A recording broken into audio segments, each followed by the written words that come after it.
Pocket role বা veggies pocket role. হরে কৃষ্ণ, সবাই কেমন আছেন? আশা করি ভালো আছেন। আমি ইন্দুলেখা আজকে বানাবো টেস্টি আর হেলদি একটা রেসিপি। যদিও ফ্রাইড জিনিস কখনোই ভালো হয় না, তবুও এটা অন্যান্য জিনিসের থেকে খুবই হেলদি, কারণ এখানে আছে গাজর, পনির, ক্যাপসিকাম, টমেটো, যেগুলো বাচ্চারা কোনো মতেই খেতে চায় না। তো চলুন এখানে সবজি নিয়ে নিয়েছি, বানাই। প্রথমে কড়াইতে বেশ খানিকটা সাদা তেল দিয়ে দেবেন। তারপরে এর ভিতরে দিয়ে দেবেন জোয়ান ফোড়ন, জোয়ান আর সামান্য একটু হিং। তারপরে হিংটা একটু কুক হয়ে গেলে দিয়ে দেবেন হলো আদা। আদা দিয়ে খুব ভালো মতো ভাজা হয়ে গেলে দিয়ে দেবেন এখানে কাঁচা লঙ্কার কুচিও দিতে পারেন বা পেস্টও দিতে পারেন। যেহেতু বাচ্চারা খাবে, আমি একটু পেস্ট করে দিয়েছি যাতে মুখে না পড়ে। তারপর আমি এখানে ইউজ করছি কানহাজির গরম মশলা। আপনাদের কাছে কানহাজির গরম মশলা না থাকলে আপনারা কিন্তু নর্মাল গরম মশলা দিয়েও করতে পারেন।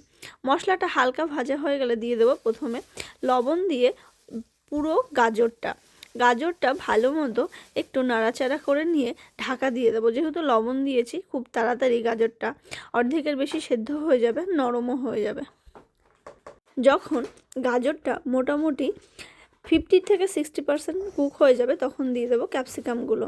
কারণ আমি এখানে কালারটা নষ্ট করতে চাইছি না, সেই কারণে হলুদটা প্রথমেই দিইনি। এবার ক্যাপসিকামগুলো দেওয়ার পরে ক্যাপসিকামটারও সেম প্রসেস দিয়ে নাড়াচাড়া করে হালকা একটু ঢাকা দিয়ে দেবো। আর যখন ক্যাপসিকামগুলো মোটামুটি 20% কুক হয়ে যাবে, তখন এর ভিতরে দেবো হলুদ। প্রথমে যদি আমি হলুদ দিয়ে দিতাম তাহলে সবজির হলুদ দেটে ভাব চলে আসতো, আর এই সবুজ ভাবটা কিন্তু কেটে যেত। তারপরে হলুদ দেওয়ার পরে আস্তে আস্তে বাকি আইটেমগুলো দিয়ে দেবো সেদ্ধ করে রাখা আলু কোচানো। এটা আপনারা চাইলে ভেজেও নিতে পারেন, তবে ভাজতে গেলে বেশি তেল ব্যবহার হতো বলে আমি এখানে সেদ্ধ করে নিয়েছি। এতে করে স্বাদের কিন্তু খুব বেশি তারতম্য হবে না। এবার আলু দিয়ে নাড়াচাড়া করে আগের থেকে বানিয়ে রাখা বাকি যে পনির আর টমেটোটা ছিল সেটা দিয়ে দেবো। যেহেতু পনির রান্না হতেও সময় লাগে না, আর টমেটো তো রান্না হতে সময় লাগেই না, সেই কারণে সবার শেষে দেওয়ার পরে এটাকে নাড়াচাড়া করে এর মধ্যে অ্যাড করবো আমি কানহাজির চাট মশলা। কানহাজির মশলা কিন্তু নো অনিয়ন নো গার্লিক, আর এটাতে কোনো রকম অনিয়ন গার্লিকের টাচ আপ নেই, যেহেতু এরা সম্পূর্ণ জৈন মশলা বানায়। এই মশলাগুলো পেয়ে যাবেন আমাদের কাছে। যারা যারা নিতে চাইছেন অবশ্যই যোগাযোগ করুন আমাদের ফোন নাম্বারে বা হোয়াটসঅ্যাপ করুন, ইনবক্স করুন। এদিকে রান্না বান্না কমপ্লিট হয়ে গেছে। এবার উপর থেকে ধনেপাতা আর সামান্য একটু লেবুর রস দিয়ে বন্ধ করে রেখে দেবো, কারণ লেবুর রস দেওয়ার পরে বেশিক্ষণ রান্না করতে নেই। আর যখন মশলাটা ঠান্ডা হয়ে যাবে তখন দেবো উপর থেকে ভাজা মশলা যদি না থাকে, আমি আপনাদের একদিন একটা রেসিপি দিয়ে দেবো। আর ভাজা মশলা দেওয়ার কারণে এটার থেকে যা সুন্দর গন্ধ বেরোবে। মশলা রেডি। এবার চলুন শীট বানাই।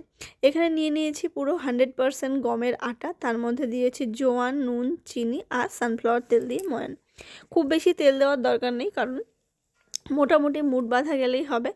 এটা হলো আটা দিয়ে বানানো, আটার মধ্যে গ্লুটেনের পরিমাণটা বেশ কম থাকে, সেই কারণে আপনারা চাইলে এটা ময়দা দিয়েও করতে পারেন, টেস্ট হয়তো ভালো হবে। ফ্লাওয়ার খাওয়ার থেকে বা রিফাইন্ড ময়দা খাওয়ার থেকে আটা কিন্তু অনেক ভালো। এবার খুব শক্তও নয়, খুব নরমও নয়, মোটামুটি একটা ডো লাগিয়ে এটাকে ঢাকা দিয়ে রেখে দেবেন 30 মিনিট। তারপরে পাতলা পাতলা করে বেলে নেবেন।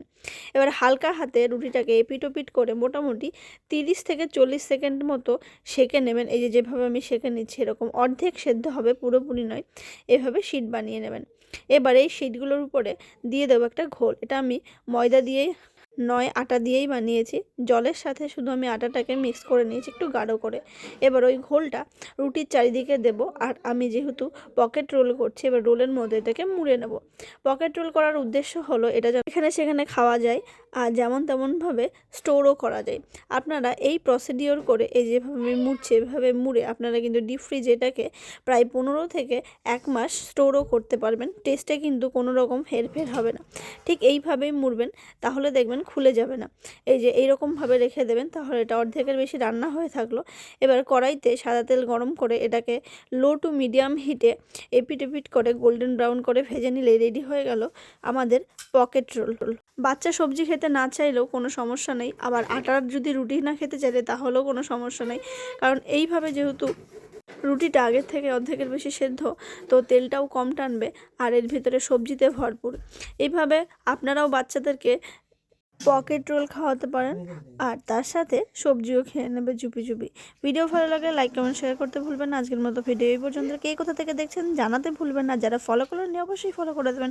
হরে কৃষ্ণ, দেখা হচ্ছে আবারও। হরি বল।